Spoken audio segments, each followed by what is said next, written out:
Yeah. I don't care how good you are in anything. You don't have discipline, you ain't nobody. Right.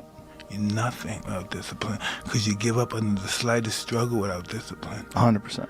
I mean, discipline is doing what you hate to do, but do it like you love it. Doing what you hate to do, but do it like you love it. That is a great quote. Mm-hmm. And if you can do that, you could be successful in anything. You know, you normally are. Your mind has to be stronger than your feelings. Your mind has to be stronger than your feelings. Think about every poor decision you've made in your life. Gosh. There was more emotion that was involved in it than there was mind. Every single one of them. Think about it. Really was. Your feelings keep you in bed. Your mind tells you, get up. It's easy to give up. You know, Hell it's yeah. easy. It's the easiest thing in the world to do. I'm done. I ain't going. Oh, yeah. I ain't gonna keep going. Yeah, I don't feel like going to work. I'm done. Yeah, man. It's easy. It's very easy. But what's hard is going, yo, yesterday I got nothing from working as hard as I could. Nothing happened from that. I'm going to do the same thing again today, but I'm going to try to go harder. That's the hardest thing in the world. To get up every day and give 100% and be in the same position that you were each day, but mentally know that you're trying and trying and trying. That's a real grind. It's been very fun especially talking to young men about this. It's like, well, and that's the other thing too, is I think the world is full of darkness, let's say. And we could say each of us have a little bit of light. And if we release that light, if we let it shine properly, Christ, it's too cliched to go on with in some sense, but the world is a lesser place if you do not reveal from within yourself what you have to reveal. And the fact that the world is a lesser place actually turns out not to be trivial. Like, if you aren't everything you could be, more people will die, more people will suffer, more evil will be unconstrained, more tyranny will reign, more chaos will remain chaotic and dangerous, all of that. Do you mean this in the sense of like the old proverb of the wings of a butterfly fluttering become a hurricane?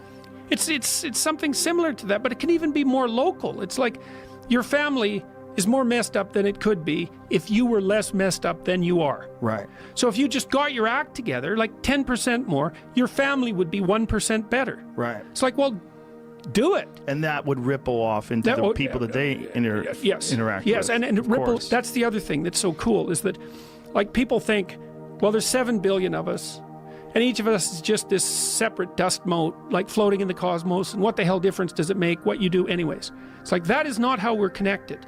It's like, you're the center of a network, and you know way more people than this, but let's say typically, you're going to know 1,000 people in your life, well enough to have an impact on them, okay? And each of those 1,000 people is going to know 1,000 people. So you're one step from 1,000,000 and 2 steps from 1,000,000,000. And we are networked, technically. That's how human interactions work. And so when you do something that you shouldn't do, it's worse than you think. And when you do something that you should do, it's better than you think. And so you think, well, this is why I've been telling people, well, clean up your room. It's like, well, your room is actually networked too. It's not that easy to clean up your room, to set it. So you want your room to be set up so that when you walk in there, it tells you to be better than you generally are. It's organized, it's got direction, everything's in its place. You try to do that in a chaotic household. You know, I've watched people do this because I had students do these sorts of things as assignments. I'd say, look, pick a small moral goal, clean up your room, and just write down what happens as a consequence. So maybe these are students in a chaotic household. The whole place is a bloody mess. No one's taking any responsibility for anything. And so they decide they're going to start to clean up their room. And then the people in the household notice.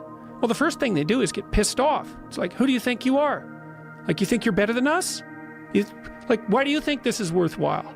Who died and made you God? All of that. So just by trying to organize this little part of their life, they immediately run into the people whose actions they're casting in a dim light by trying to improve themselves to some degree. They might have to have like a thorough war in their household to be allowed to do something as simple as keep the room orderly. They'll find out very rapidly that A, that's way more difficult than it sounds, and B, that the consequences of it are far more far-reaching than people think. So that's quite fun. You know, because maybe part of it is that like everything around you is full of potential. Everything. Maybe more potential than you could ever possibly utilize. And so maybe all you have is this little rat hole of a room in some rundown place in the world. It's like, fix it up. There's more there than you think. See what happens if you fix it up. And you'll fix yourself up simultaneously because you have to get disciplined in order to fix up the room.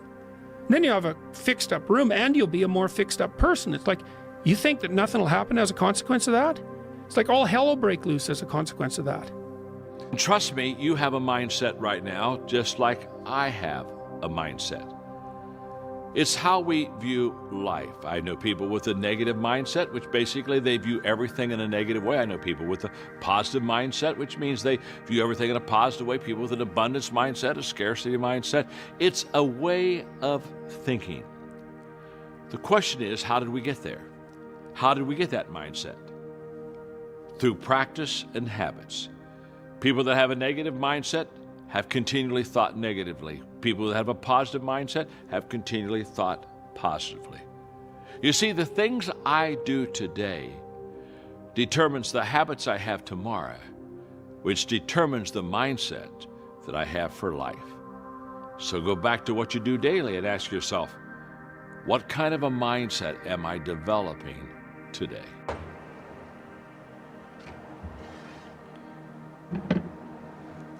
Okay, y'all ready for a lecture? Talk about the importance of nothing. You get up every day, you're entitled to nothing. Nobody owes you nothing. You could have talent, but if you don't have discipline and you don't execute, you don't focus, what do you get? Nothing. If you're complacent and not paying attention to detail, what does that get you? Nothing. So nothing is acceptable but your best. So we need to be, everything is determined by what you do and you trying to be your best so that you can build on positive performance. So that, and that's the only thing, there should be nothing else. And it's also very much worth thinking about with regards to setting up your life in general. It's like,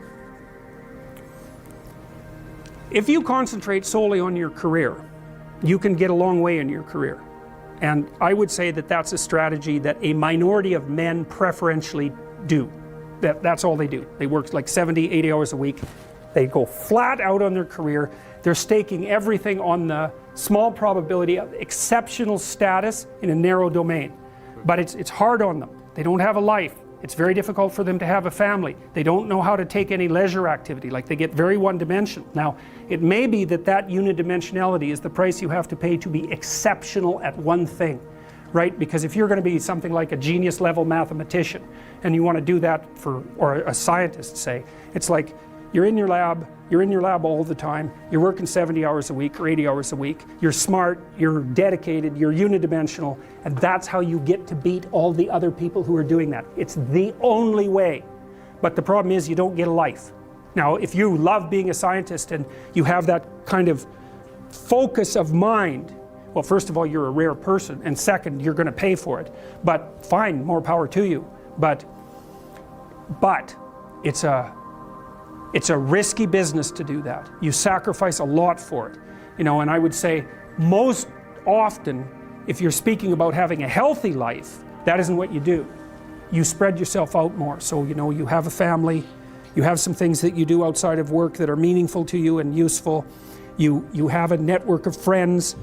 Well, those 3 things alone, or 4 things alone, are plenty to keep you well oriented. And then if one of those things collapses, you know, everything doesn't go. Now, the price you pay for that is the more you strive to optimize that balance, the less likely you are to be fantastically successful at any single one of them. But you might have a very, you know, if you consider your life as a whole, that might be a winning strategy. It's like, I want one thing in my life to be 150%, or I want 5 things in my life to be 80%. Well, there's a lot more richness in a life where you have 5 things operating at 80%, but you're not operating at any of them at 150%. So, and I really believe this. You know, I really don't have regrets. I am a person that says, you know, as soon as you look back in your history and you come up with something that you feel like you want to change, something else has to change. You know, so. What about your biggest disappointment? Once again, that's the same analogy. You know, disappointment to me, to win, you got to lose. To be successful, you got to have something that's not successful. To be happy, you got to have disappointment. So I think all of those things have evolved and happened to make me who I am and understand the benefits and the privileges I have for being who I am, you know, and not to wear it on my sleeve, be very humble about it. That's one thing my parents taught me very well is, you know, don't wear your reputation, don't wear your accolades, don't wear your, you know, your personality on your sleeve. Let it happen, let it be you. It is who you are. Don't hide from it, but don't wear it and rub it in people's face. You talk about performance without a purpose. Mm-hmm. What's that? So, like, for instance, let's say you have no races. Let's say you have no classes, no nothing. There's no purpose in your life. You know, people need to have purpose to get up. They need purpose to perform. You need to get to a point in your life where there's nothing on the docket. There's no 5K. There's no I'm going to get into school to be this or that and still perform to the highest level. Because what people don't get is one day that thing's going to come up. And if you're not constantly performing without purpose, you're not going to be ready when the time comes. It's this magical thing, purpose, that we're all looking for. But what's funny about it all is that we need these things to perform. But we don't take a second to realize the purpose is always there. The purpose never leaves us because the very purpose is you. You are always the purpose. There may be another purpose, like being a SEAL or going to college or whatever, but the main purpose in life is you. So if you wake up in the morning and you don't want to do something, you don't care enough about yourself. And that's what you need to really research is, man, why am I not doing this for myself? Because that is the number one purpose in life, is to better oneself. So that's the only purpose I fucking need. So the reason I get up every day, even though there's no race or there's no school, or there's nothing in front of me, is because I have pride in myself. The key to being successful is planting. You've got to plant. Now, when you plant seeds, young people, you can't expect the harvest in 30 days. The harvest don't come in 30 days. You got to plant your seed, and sometimes the harvest don't come for years. Everything is not instant. So here's what I do. I get a row and I drop seeds in the ground. Then I go back and I cover them up with dirt, because the dirt, you need the dirt. Then once I cover it up, I dig another row and I plant some more seeds. I got about 10 rows planted. I look back at the first row and it's starting to sprout. Some stuff starting to come out the ground. I don't go back to that first row and just start eating, because it ain't really bearing no fruit right now. You can't eat the stalks and the leaves. You gotta wait till it bears fruit. In the meantime, you got to keep planting. Now, you're gonna look up in about 5 years, you're gonna look back at something you planted 5 years ago, gonna have a lot of fruit on it. Then you can go back and start partaking of that fruit. But the reason you gotta keep planting is because sometimes you're gonna get rained out. Sometimes it's gonna be a drought. Sometimes, man, the pesticides / haters is gonna do what they do to your planted crops. Now, you got to mentally be prepared for that. But the planting process can never stop. If I could tell anybody anything, keep planting seeds and never stop planting, because you have no idea when God gonna drop all the necessary rain and you look up and everything you need is right there. The hardest part of all of it is being vulnerable enough to admit the abuse, admit the past. Most of us don't want other people to know that, and that's right. The hardest part, to open up and be that vulnerable. Right. When did that start to bubble to the surface for you and you start to see vulnerability as a strength? Well, where it started making me, I had to stop giving a fuck about people. That was the biggest thing. I had to stop caring what people thought about me. I realized that everybody's fucked up. That's the one thing I realized. I walked around and I put these people on a fucking pedestal. Everybody was better than me. So I can't tell you anything about me because you're gonna judge me and I'm gonna feel even worse than what I am. What I realized, once I calmed my mind down and sat back and looked at how jacked up this world is, once you realize that you are not alone, everybody that's talking to you about how jacked up you are, only thing they've done better than you is they've hidden their fucked up world better than you have. That's all they've done. So once I realized that, if you want to sit back, like for instance, there's all these things that are on TV and we have all these news people judging people who fuck up in life. And yeah, they made big mistakes. But that person who is judging you on TV, I guarantee you that news person is saying, I'm glad that my shit didn't come out, but I'm gonna judge the hell out of you. I know that about people. So if you want to sit back and judge how jacked up I was and how messed up my life was, Merry Christmas, go for it. Have a good time. But I'm smiling at you right now, knowing you have a secret that you're not willing to share. It gives you a lot of power when you're able to go on a podcast this big and say, hey, tell me, I'll tell you anything you want to know, because I no longer care. And that is a lot of power in that, to be able to put your life on a billboard for the whole world to see and say, judge it, man. Judge it. Like just me talking about it makes me feel good. And that's another thing about it. When you are willing to talk about how jacked up you are, the strength, that big rock that you carry, it just starts to come off you. It just starts to come off. That's why I do it so often. I'm like, hey man, I'll tell you anything you want to know. I'm tired of being afraid. I'm tired of not telling you shit. I'm tired of lying about how good I'm not. I found that nothing in life is worthwhile unless you take risks. Nothing. Nelson Mandela said, there is no passion to be found playing small and settling for a life that's less than the one you're capable of living. Now, I'm sure in your experiences in school and applying to college and picking your major and deciding what you want to do with life, I'm sure people have told you to make sure you have something to fall back on.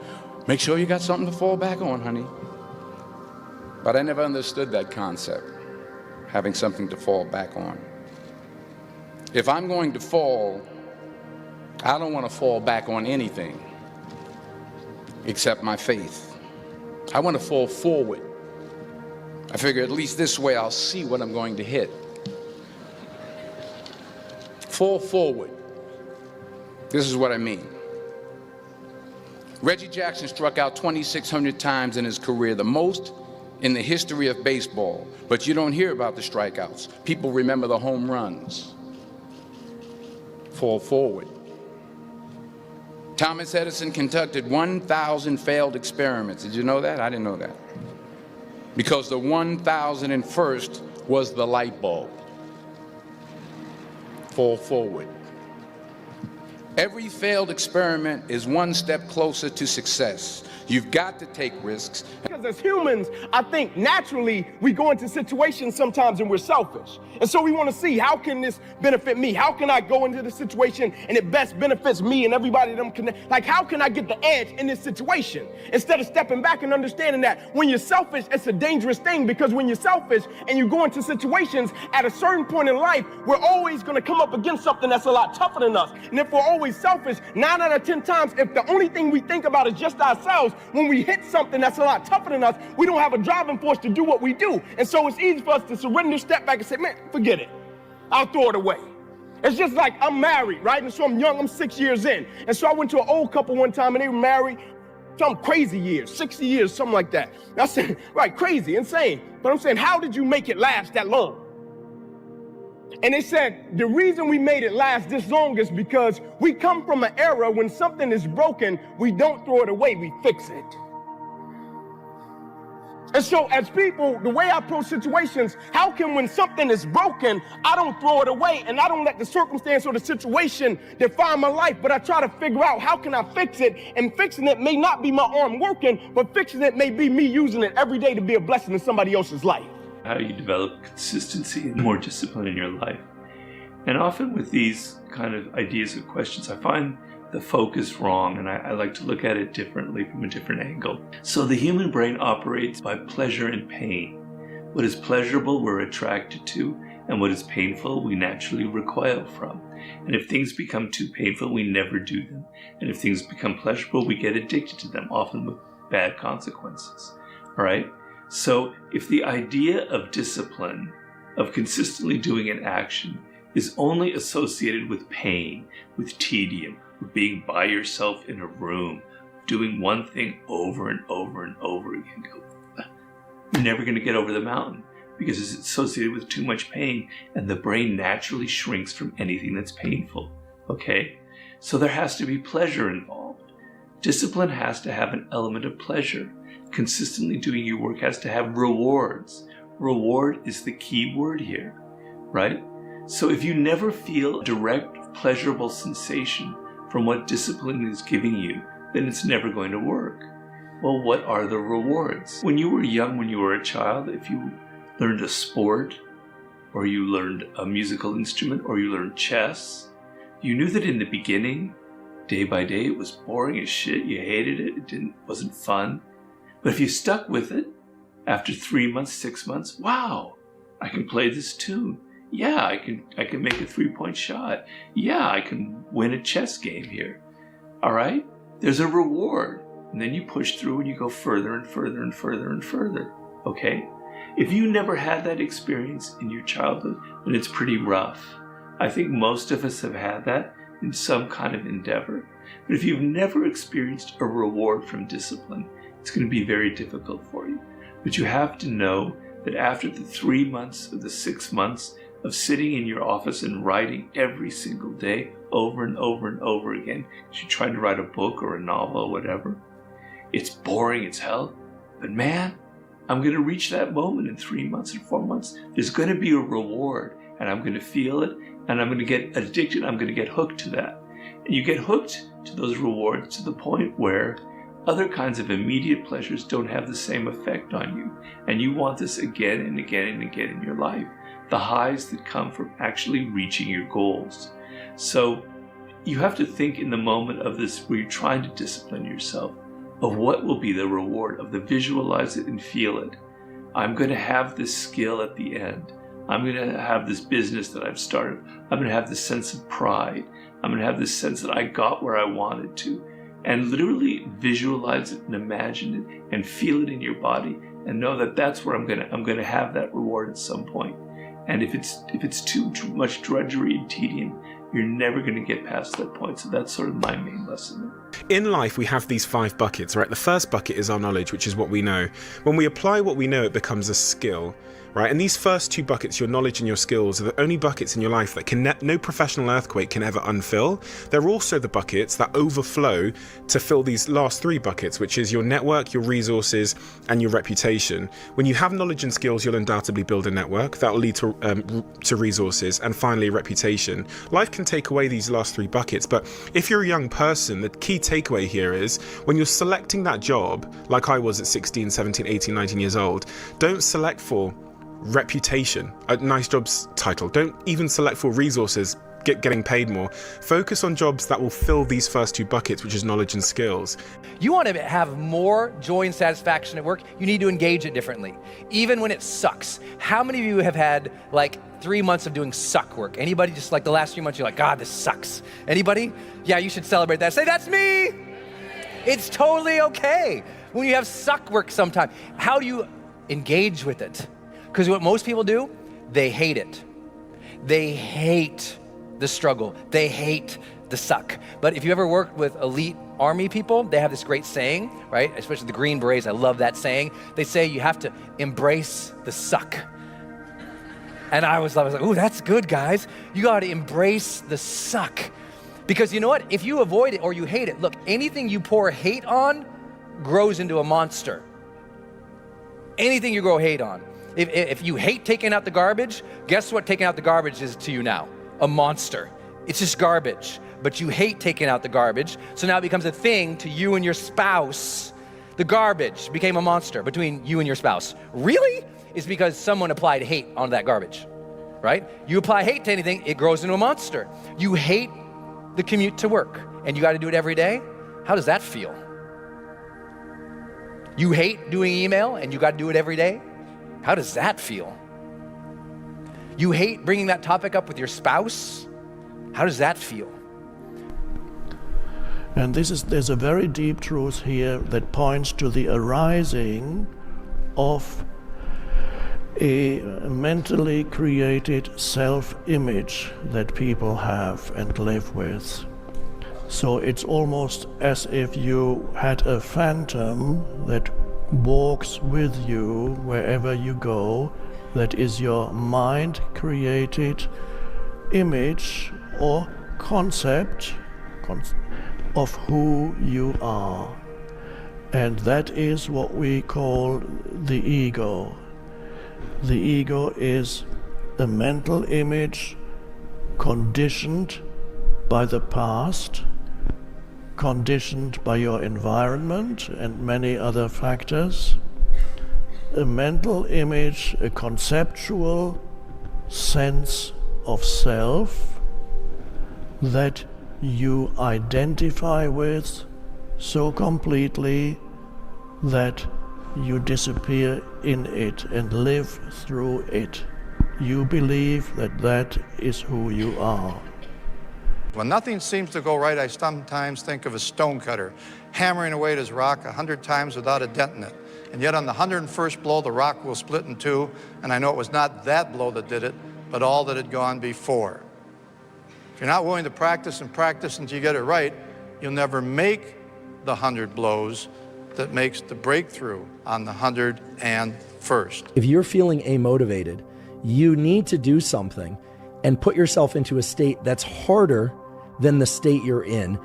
So for instance, if you're sitting around feeling amotivated or you find yourself tending to tasks that are irrelevant to the goal that you really should be focused on, you need to put your body and mind into a state of discomfort quickly. And the way to do that is to either engage in some tangential activity, meaning an activity not related to your goal that puts your body into a very different state. So here again, I'll default to the obvious one, which is something like cold shower or cold immersion, which not only increases dopamine long-term, or over several hours rather, but for most people is experienced as pain.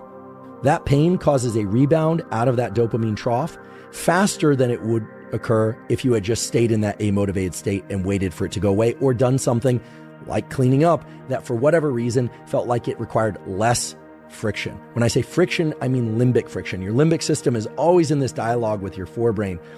And limbic friction goes two ways. Limbic friction can be you're tired and you don't want to do something, and so you have to, quote unquote, motivate to do it, energize yourself to do it. Or limbic friction can be that you're nervous and scared and anxious to do something, and you have to calm yourself in order to lean forward into action in order to do that thing despite the anxiety. My personal question to you is, why not you? You've got the brains, you can make decisions, you can study the plan, you can change your life, you can grow immensely in the next few years, you can make your dreams come true, you can build a financial wall around your family nothing can get through, you can become healthy, you can become powerful.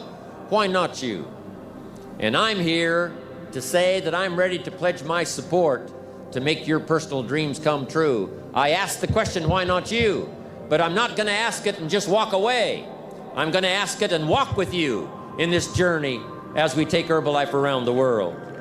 And now here's my last question. My very last question on the questions to ponder is, why not now? There never was a better time.